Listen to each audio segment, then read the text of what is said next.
نبی علیہ الصلوۃ والسلام کا ایک بہت ہی پیارا خطبہ ہے جس کے اندر نبی علیہ الصلوۃ والسلام سے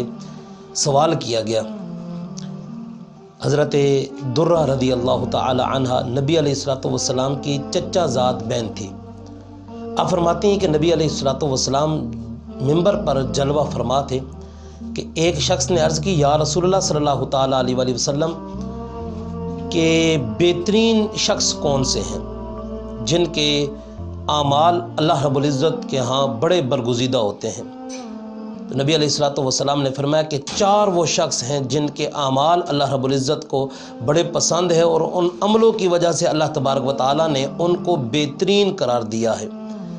صحابی نے عرض کی، یا رسول اللہ صلی اللہ تعالیٰ علیہ وآلہ وسلم وہ کون سے 4 بندے ہیں؟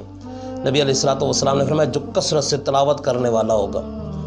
جتنی زیادہ جو تلاوت کرے گا اللہ تبارک و تعالیٰ کے ہاں وہ بہترین لکھا جائے گا۔ اور پھر نبی علیہ الصلوۃ والسلام نے فرمایا کہ جو فرائض و واجبات کے ساتھ کثرت سے نوافل پڑھنے والا ہوگا، یعنی جو جتنا زیادہ متقی پرہیزگار ہوگا اللہ تبارک و تعالیٰ کے ہاں اتنا ہی زیادہ وہ بہترین قرار پائے گا۔ اور پھر نبی علیہ الصلوۃ والسلام نے فرمایا کہ جو امر بالمعروف و نہی عن المنکر، یعنی نیکی کی دعوت دینے والا اور برائی سے منع کرنے والا ہوگا، اللہ رب العزت کے ہاں وہ بڑا برگزیدہ بندہ ہوگا۔ اور نبی علیہ الصلوۃ والسلام نے اس بات پہ قسم اٹھائی ہے کہ مجھے اس ذات کی قسم جس کے قبضہ قدرت میں میری جان ہے۔ آپ نے فرمایا کہ وہ دن دور نہیں کہ اللہ تبارک و تعالیٰ کا عذاب نازل ہو جائے گا، اور جس وقت لوگوں نے نیکی کی دعوت اور برائی سے منع کرنے والا کام چھوڑ دیا تو اللہ تبارک و تعالیٰ اس موقع پر عذاب نازل فرمائے گا، اور اللہ تبارک و تعالیٰ کے ہاں اس موقع پر لوگ گڑ گڑا کر دعا کریں گے، لیکن اللہ تبارک و تعالیٰ دعاؤں کو قبول نہیں کرے گا کیونکہ انہوں نے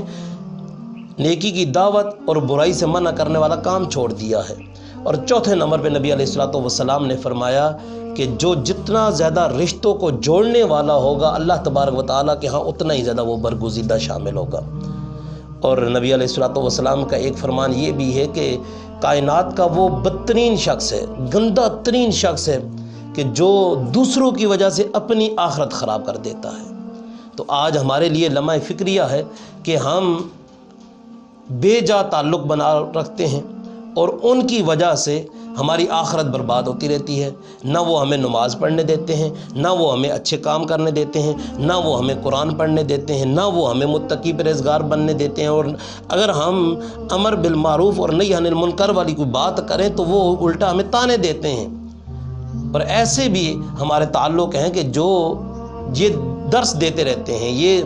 ذہن بناتے رہتے ہیں کہ رشتہ داروں کو چھوڑ دو، رشتہ دار ایسے ہیں، رشتہ دار ایسے ہیں۔ تو ہمیں ایسے لوگوں سے بچنا چاہیے، اور نبی علیہ الصلوۃ والسلام کا یہ جو فرمان ہے کہ بدترین شخص ہے، گندہ ترین وہ شخص ہے جو دوسروں کی وجہ سے اپنی آخرت برباد کرتا رہتا ہے۔ اور نبی علیہ الصلوۃ والسلام نے فرمایا کہ قیامت والے دن وہ بندہ بڑا شرمندہ ہوگا کہ جو دوسروں کی وجہ سے اپنی آخرت برباد